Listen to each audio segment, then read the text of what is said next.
श्री स्वामी समर्थ। स्वामी समर्थ 22 वर्ष अक्कलकोटमध्ये वास्तव्य करून होते।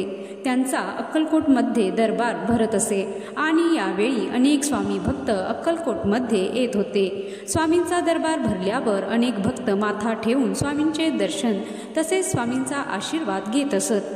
परंतु जर काय एखादी अडचण असलेली बाई म्हणजे जिला विटाळ आलेला असेल ती बाई गर्दीतून दूर बसून आपले दर्शन घेत आहे असे जेव्हा स्वामींना दिसले तेव्हा ते स्वतः उठून त्या बाईकडे जात तिला आपल्या हाताने प्रसाद भरवत असत। विटाळ या शब्दाचा त्यांना खूप राग होता।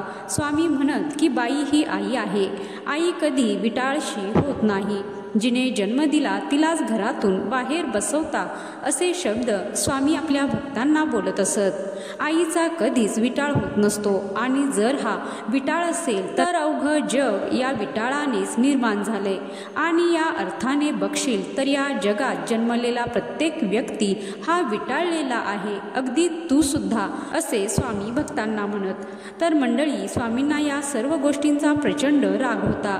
या संदर्भातली एक गोष्ट आज मी तुम्हाला सांगणार आहे। राधा कसबेकर नावाची स्वामींची एक भक्त होती। एके दिवशी तिच्या मनामध्ये गुरुचरित्र सप्ताह मांडण्याची तीव्र इच्छा उत्पन्न झाली। उद्यापासून सुरुवात करावी का असा ती विचार करत होती। परंतु तिच्यासमोर दोन अडचणी होत्या। एक म्हणजे दुसऱ्या दिवशी अमावस्या होती आणि दुसरी म्हणजे तिची मासिक पाळी सुद्धा त्याच आठवड्यात होती। यामुळे काय करावे या विचारात राधा पडली होती। आता काय करावे, यावर उपाय काय, असं म्हणून ती विचार करू लागली। शेवटी तिने स्वतः जाऊन स्वामींना विचारायचे ठरविले। ती स्वामींकडे गेली। मठामध्ये गेल्यावर स्वामींना नमस्कार करून काही विचारायच्या आतच स्वामी तिच्यावर गरजले, राधे, ही अडचण अमावस्या तुमच्या लोकांसाठी असे काही नाही। आमच्याकडे सगळे कसे स्वच्छ आणि लखलखीत आहे। तू कोणतेही विचार मनात न आणता जाऊन गुरुचरित्र वाच। वाचण्या अगोदर माझ्यासाठी पेलाभर दूध ठेवायला विसरू नकोस। गुरुचरित्र वाचून झालं की ते पिऊन टाक। अडचण बिडचण कुछ नहीं, जाओ इधर से, असा उपदेश स्वामींनी राधेला दिला।